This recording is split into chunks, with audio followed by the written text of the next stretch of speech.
Vítajte späť pri ďalšom videu s názvom Dokážete toto predať?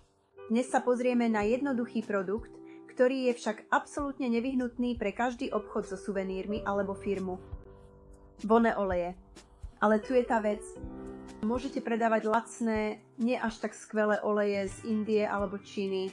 Ak však chcete opakované objednávky, potom je kvalita dôležitá a práve tu prichádzajú na rad tieto oleje. Otázka znie, viete to predať? Každá fľaštička má objem 10 ml a sú balené po 10 ml. Sú dostatočne malé na to, aby boli impulzívnym nákupom, dostatočne veľké, aby vydržali a dostatočne jednoduché na skladovanie. A teraz toto je to, čo robí tieto vonné oleje trochu odlišnými od tých, ktoré sú na trhu. Sú riedené na vyššie koncentrácie DPG ako iné vonné oleje na trhu. To znamená, že vôňa a aróma sa šíri ďalej. Vydrží dlhšie a zanechá na vašich zákazníkoch silnejší dojem, čo znamená, že sa vrátia po ďalšie. S vôňami z rodín ako kvetinové, zmyselné, korenisté, omamné a dokonca aj vianočné, je tu niečo pre každé ročné obdobie, každú náladu a každý typ zákazníka. Otázka znie, dokážete to predať? Vonné oleje sú určené na to, aby sa zažili. Dovoľte teda zákazníkom ovoňať, usmiať sa a prechádzať sa, aby si našli svojho favorita. Majte ich vystavené tak, aby to mohli urobiť, pretože práve to premieňa zvedavcov nakupujúcich. Tieto oleje majú dlhú tradíciu. Boli to vlastne jedny z prvých produktov, ktoré David vyvinul hneď na začiatku Ancient Wisdom.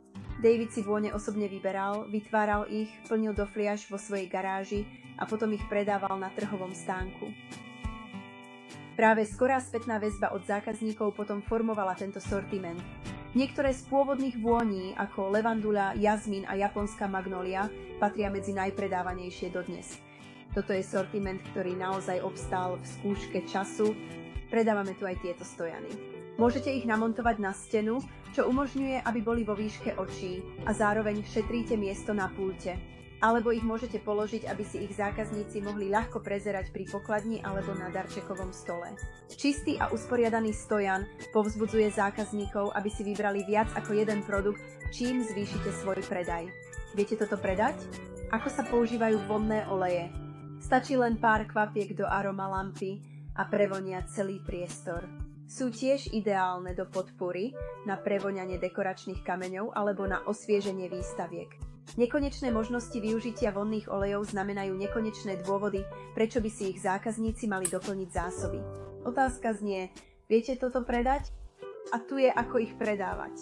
Môžete vytvárať balíčky s aromalampami, ponúkať akcie typu vyber si a namixuj, napríklad 3 vonné oleje za 6 libier. V predajni môžete páliť vôňu dňa a dať k tomu cedulku. Zákazníci radi kupujú to, čo môžu cítiť. Predaj podľa sezóny naozaj funguje aj pri týchto vonných olejoch. Svažené víno a perník na Vianoce, ovocné a citrusové vône na leto a dokonca aj zásoba zverokruhového radu, aby si zákazníci mohli kúpiť vonný olej, ktorý súvisí s ich znamením. Tieto vonné oleje sa ľahko prispôsobia príbehu, ktorý chcete rozprávať. Viete toto predať? Aká je vaša obľúbená vôňa? Každý má nejakú, ktorá navodí náladu alebo vyvolá konkrétnu spomienku. Či už ide o levandulu na upokojenie, citrusy na povzbudenie alebo tú nostalgickú vianočnú zmes, položte túto otázku svojim zákazníkom a sledujte, ako pribúdajú predaje.